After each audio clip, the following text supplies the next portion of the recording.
Police સમક્ષ હાજર થવા પહેલા આપણા ધારાસભ્ય ચૈતર વસાવાએ શું કહ્યું સાંભળો। હાઈકોર્ટ ચૈતર વસાવાના આગોતરા જમીન ફગાવતા પોલીસ સમક્ષ થવું પડ્યું હાજર।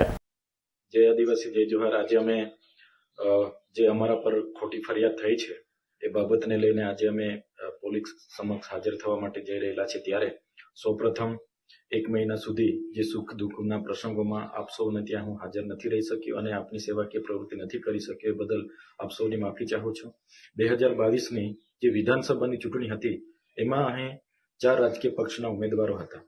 તેમ છતાં આટલી નાની વયમાં મધ્યમ પરિવારમાંથી આવનાર યુવાનને જ્યારે 56% જેટલા મત મળ્યા, 1 લાખથી પણ વધારે મત આપીને અહીંની પ્રજાએ મારા પર વિશ્વાસ મૂક્યો, ભરોસો મૂક્યો, ત્યારે ચૂંટાયા પછી જે બીજા ધારાસભ્ય છે જે ઘરે આરામ કરતા હતા એવી રીતે નથી, પણ હું લોકોની વચ્ચે રહ્યો છું।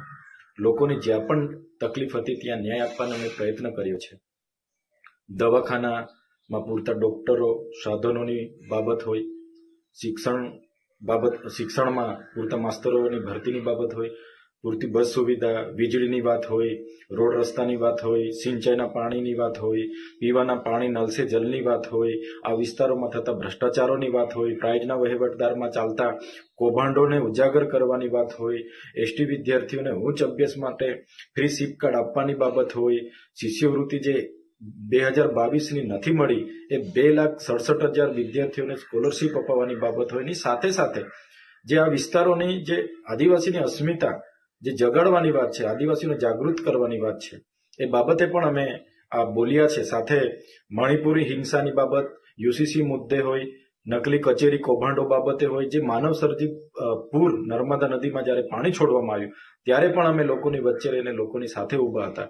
ત્યારે આટલી નાની ઉંમરનો આટલો નાનો ધારાસભ્ય અમારી સામે આંખ મિલાવીને વાત કરે છે અને સડકથી લઈને સદન સુધી લડે છે, એમ કરીને આ ભાજપ સરકારના પેટમાં તેલ રેડાયું। અને એ લોકોએ જ્યારે હું ચૂંટાયો ત્યારે આ ખોટી રીતે ચૂંટાયા ધારાસભ્ય છે એમ કરીને નામદાર હાઈકોર્ટમાં પણ મારું ધારાસભ્ય પદ રદ કરવા માટે એમણે ભાજપના લોકોએ પિટિશન દાખલ કરી। એ કેસ હમણાં સુધી ચાલ્યો અને મને નિર્દોષ કરીને મારી જીત થઈ।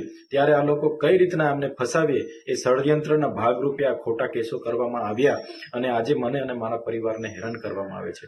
તમે સૌ જાણો છો, ગઈ લોકસભા 2019ની લોકસભામાં પણ આવી જ રીતે લોકસભા પહેલા મને એરેસ્ટ કરી લેવામાં આવ્યો હતો અને લોકસભાની ચૂંટણી પૂરી થાય અને 3જા દિવસે મને છોડી દેવામાં આવ્યો હતો।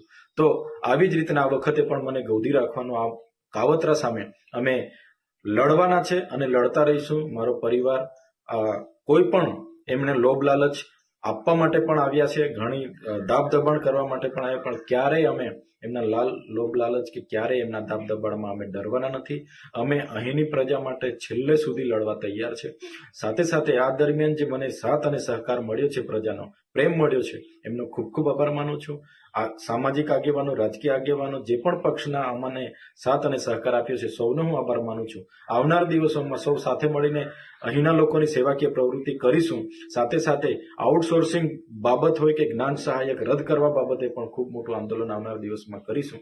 એ અપેક્ષા સાથે લોકોને આવનાર દિવસોમાં પણ સાથ અને સહકાર આપો એવી લાગણી સાથે આજે હું અમારી તમામ માહિતીથી અપડેટ રહેવા માટે જોડાયેલા રહો S9 ન્યૂઝ સાથે।